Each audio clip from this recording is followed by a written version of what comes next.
Hello everyone, welcome back in this session and today we will discuss active and passive voice। पिछली दो video में हम passive voice को ही discuss कर रहे हैं, लेकिन आज थोड़ा सा और उसको आगे कंटिन्यू करेंगे, कुछ रूल्स देखेंगे। सबसे पहले मैं आपको बताना चाहूंगा कि कल मैंने एक सेंटेंस डाला था, रिया एनोइज मी। तो ये सेंटेंस थोड़ा सा रॉन्ग इंटरप्रेट हो गया था, मैं उसको राइट करना चाहता हूँ। जैसे इसमें हो गया था आई एम एनोइड और मैंने किया था एट रिया। ठीक है, लेकिन ये क्या हो जाएगा, ये एट जब आता है जब समथिंग हो, मतलब कोई वस्तु हो। आई एम एनोइड, ठीक है। तो ये कब होता है, जब यहाँ पे कुछ, अगर यहाँ पे ये नाम ना होकर कुछ कोई वस्तु होती तब। लेकिन अगर यहाँ पे नाम है तो यहाँ पे विद का होगा, क्या आ जाएगा, यहाँ पे विद आ जाएगा। ये आपको ध्यान रखना है। गलतियां किसी से भी हो सकती हैं, तो अगर छोटी मोटी गलती हो जाए तो आप सुधार लिया करो, देख लिया करो। ठीक है, वैसे ही मैंने देख लिया था तो मैंने आपको सही कर दिया ये। और नेक्स्ट रूल क्या कहता है, नेक्स्ट रूल कहता है जब वाक्यों में हुआ है तो, जब वाक्यों में हुआ है तो हम किस तरह से पैसिव को बनाएंगे। तो पैसिव के लिए जो रूल होता है वो ये होता है, बाय होम करते हैं।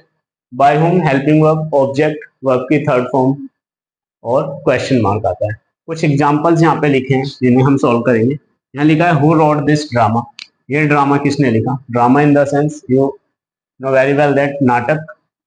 तो सबसे पहले क्या करेंगे, अकॉर्डिंग टू रूल चलेंगे। बाय होम, बाय होम, अब क्या कह रहा है, हेल्पिंग वर्ब। हेल्पिंग वर्ब इसके अकॉर्डिंग आएगी, कौन सा टेंस है, रोट है यानी सेकंड फॉर्म है, तो क्या आ जाएगा, was. Bye whom was.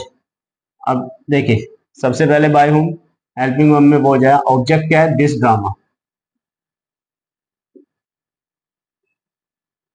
This drama, verb की थर्ड फॉर्म, रोट की थर्ड फॉर्म क्या होती है, रिटिन होती है। लास्ट में क्वेश्चन मार्क लगेगा। ठीक है, नेक्स्ट देखते हैं, who will sing a song.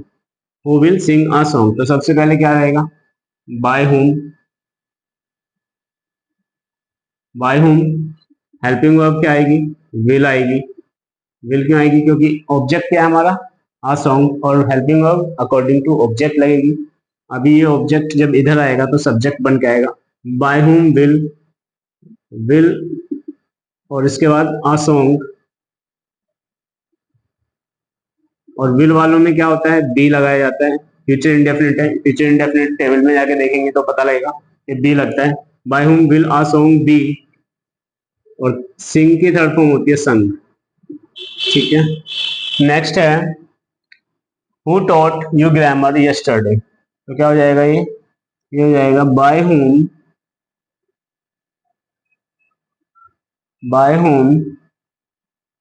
Were you, by whom were you grammar taught yesterday.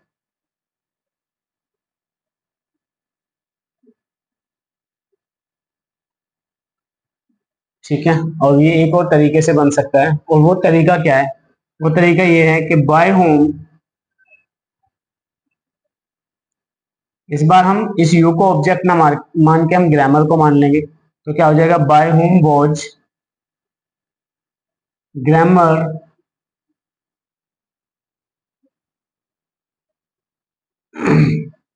Bye whom was grammar taught to you yesterday. जैसे कि हम पिछले रूल में देख चुके हैं कि जिन वाक्यों में दो ऑब्जेक्ट होते हैं उनमें हम दो तरीके से वाक्य बना सकते हैं वाक्यों को। सेम कंडीशन यहाँ पे होती है, यू और ग्रामर दोनों ऑब्जेक्ट हैं, तो पहले हमने यू को सब्जेक्ट बनाया, उसके बाद ग्रामर को बनाया। इस तरह से हम सेंटेंस को एक्टिव से पैसिव में चेंज कर सकते हैं। नेक्स्ट है हु बीट यू, उसको कैसे बनाएंगे, हु के लिए क्या आ जाएगा, हु के लिए क्या आएगा, बाय हुम आएगा, बाय हुम। अब ये क्या है, सेकंड फॉर्म है, कैसे पता लगा, बीट बीट बीटन, फर्स्ट और सेकंड सेम होती है, लेकिन ये सेकंड है, ये कैसे पता लगेगा, इसे पता करने के लिए यहाँ पे जो हु है, हु किसी एक के लिए, तुम्हें किसने पीटा। अब किसी ने पीटा, अगर किसी ने पीटा है मतलब ये तुम्हें कौन पीटता है। अगर ये प्रेजेंट में होता तो यहाँ पे एस लगा होता, अगर ये प्रेजेंट में नहीं है तो इसका मतलब क्या है, ये पास्ट है। तो who were you beaten, who were you beaten. क्यों, क्योंकि देखिए सबसे पहले बाय हुम के बाद वाज वर क्यों आया, क्योंकि पास्ट में है, और यू ऑब्जेक्ट आएगा, उसके बाद सबसे लास्ट में बीट की थर्ड फॉर्म बीटन। तो ये हु वाला रूल था। अभी नेक्स्ट देखते हैं कुछ और रूल है। कुछ वाक्यों में वर्ब के साथ प्रेपोजिशन आती हैं और वो प्रेपोजिशन वर्ब के साथ पैसिव में भी लगती है। ठीक है, देखते हैं कुछ एग्जांपल। एग्जांपल क्या है, सी लाफ्ड एट मी, वह मुझ पर हंसी। ठीक है, तो इसको हम देखिए एट आ रहा है। अब ये एट जब हम पैसिव करेंगे तब भी एट रहेगा। जैसे अगर इसका हम पैसिव वॉइस में चेंज करेंगे तो क्या आ जाएगा, आई, ऑब्जेक्ट है आई, लाफ्ड के बाद मतलब पास्ट इंडेफिनिट है तो वॉज, आई वॉज लाफ्ड,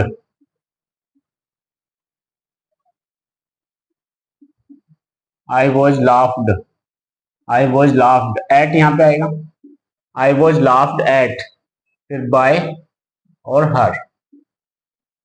ठीक है, इस तरह से होगा ये, आई वॉज लाफ्ड एट, ये एट इसके साथ में रहेगा, और बाय नॉर्मली मतलब बाय आएगा इसमें, क्योंकि इसको ऑब्जेक्ट हर होता है और इसके साथ बाय आएगा, क्योंकि अगर कुछ स्पेशल केसेस होता है तो मैंने बताया था कि कौन सी प्रेपोजिशन किसके साथ आएगी।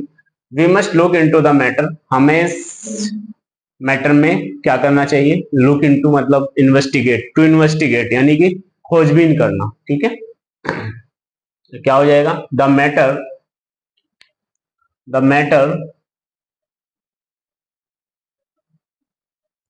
the matter must be look into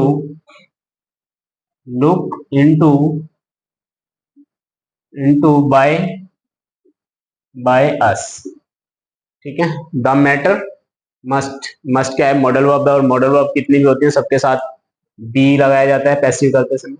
उसके बाद लुक इनटू, बल्कि लुक इनटू को क्या कर देंगे, लुक्ड कर देंगे, क्योंकि ये थर्ड फॉर्म में चेंज हो जाएगा। तो क्या हो जाएगा, लुक्ड, और इनटू साथ में रहेगा प्रेपोजिशन है, उसके बाद बाय अस।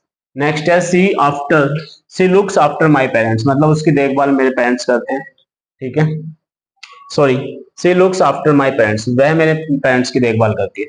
तो my parents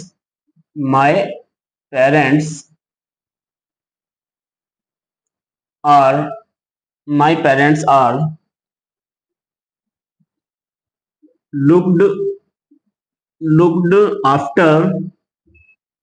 looked after by her।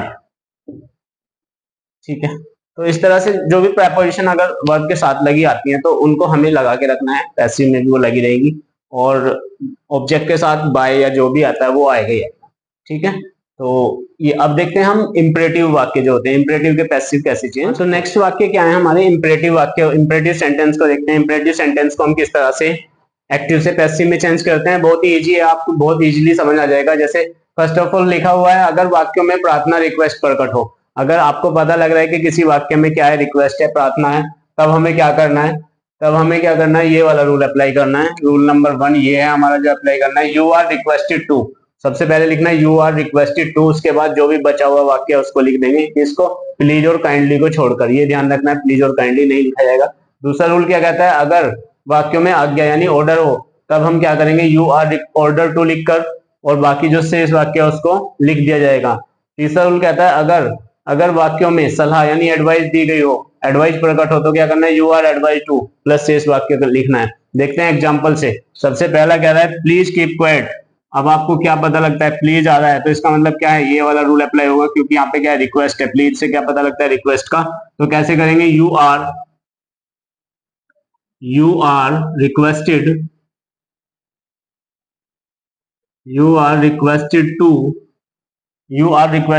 इतना प्लस शेष वाक्य प्लीज काइंडली को छोड़कर, यानी इस प्लीज को छोड़ देंगे, और शेष वाक्य क्या है, keep silence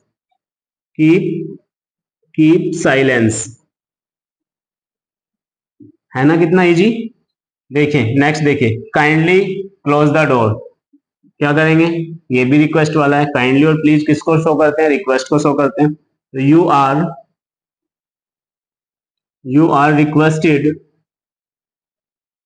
you are requested to, kindly छोड़ना है, क्लोज द डोर लिखना है, क्लोज द डोर।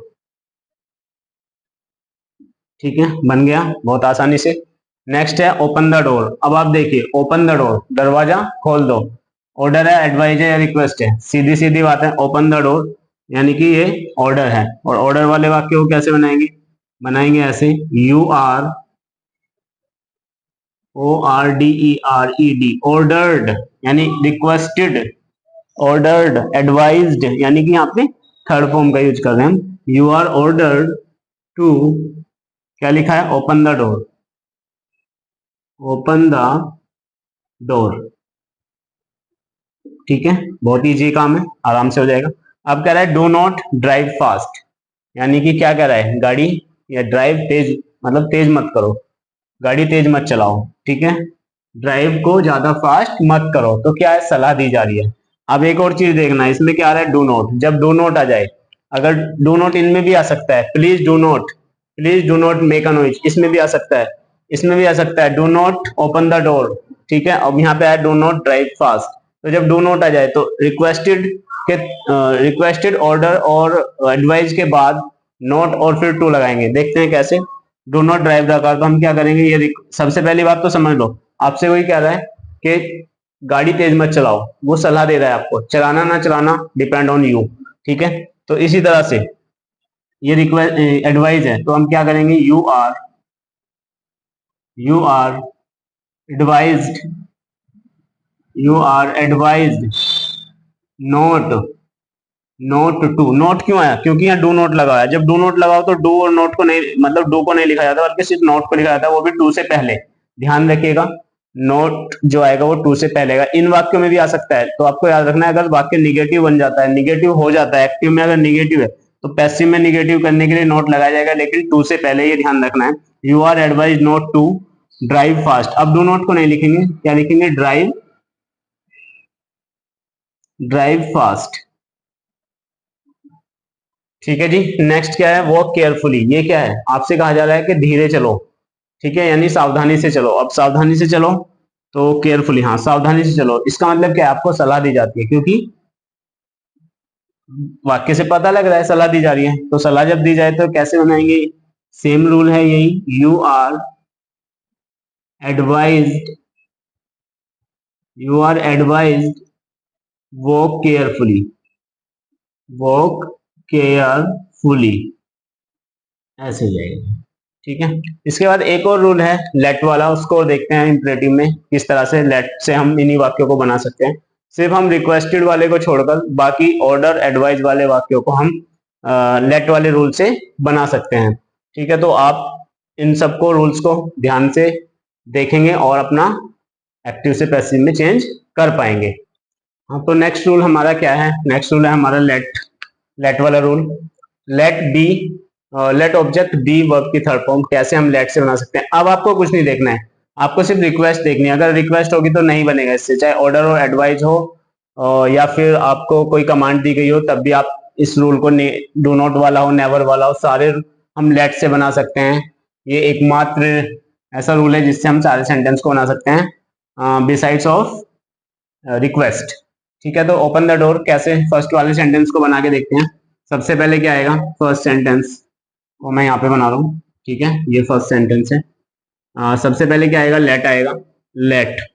अब क्या रहा है, ऑब्जेक्ट, ऑब्जेक्ट क्या है, the door, let the door. यहाँ पे क्या आ जाएगा, बी आ जाएगा अकॉर्डिंग टू रूल। और थर्ड फॉर्म क्या है, ओपन, ओपन में ईडी जोड़ के ओपन हो जाता है, let the door be open. ठीक है, नेक्स्ट क्या है, नेक्स्ट देखते हैं। नेक्स्ट क्या है, डू इट, डू इट। अब क्या करना है, सबसे पहले लेट लगाना है, लेट, ऑब्जेक्ट क्या है, इट, लेट इट। अब फिर क्या लगाना है, बी, बी के बाद वर्ब की थर्ड फॉर्म, डू की क्या होती है बेटा, डन होती है, let it be done. And the next is never drink Pepsi, तो क्या लगाएंगे सबसे पहले लेट, ऑब्जेक्ट क्या है, ड्रिंक के बाद पेप्सी है, तो लेट पेप्सी, लेट पेप्सी।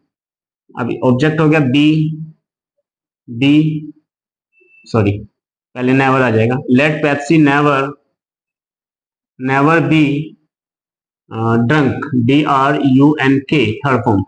ठीक है, यानी आपको ध्यान रखना है अगर वाक्य निगेटिव में हो तो ऑब्जेक्ट के बाद नोट लेता है या नेवर लेता है, नेवर भी निगेटिव में आता है। ठीक है, उसके बाद कह रहा है शट द डोर। अब हमें सेंस जानने की कोई जरूरत नहीं कि इसमें कौन सा सेंस आ रहा है, इसमें एडवाइज आ रहा है, इसमें ऑर्डर आ रहा है, इसमें कमांड आ रहा है, तो हमें उस सब की चीज की कोई टेंशन नहीं है। अब हमें सिर्फ इतना देखना है कि रिक्वेस्ट वाला नहीं बनेगा, रिक्वेस्ट वाला यू आर ऑर्डर टू से ही बनेगा, sorry you are requested to से बनेगा, बाकी सारे इससे बनेंगे। शट द डोर क्या है, let the door, let the door be shut, shut shut, तीनों फॉर्म सेम होती है इसलिए शट आया। और नेक्स्ट क्या कहता है, पांचवा सेंटेंस क्या बोल रहा है, do not drink cold water, तो क्या हो जाएगा, let cold water, let cold water. अब क्या आएगा, बी नहीं आएगा, पहले नोट आएगा, मैंने बताया ना निगेटिव में नोट आएगा, डू नहीं लिखेंगे। Let cold water not be, पीने की थर्ड फॉर्म क्या होती है बेटा, ड्रंक होती है। ओके जी, समझ गए आप, उम्मीद है समझ गए होंगे। और देखिए आपको 2 से 3 या 4 वीडियो मिलेंगी, मतलब अभी ये तीसरा वीडियो है हमारा पैसिव का, क्योंकि वीडियो बहुत छोटे छोटे हैं, रूल्स काफी हैं, तो इसलिए हम छोटे छोटे में ही, ताकि आप भी देखने में बोर ना हो और आपको अच्छे से समझ भी आ जाए। इसीलिए एक और वीडियो में लगभग जो नेक्स्ट वीडियो होगी उसमें पूरा कंप्लीट हो जाएगा। तो अगर आपको समझ आया, सेशन अच्छा लगा है, तो प्लीज वीडियो को लाइक करें, सब्सक्राइब करें एंड शेयर करें। Thank you for watching.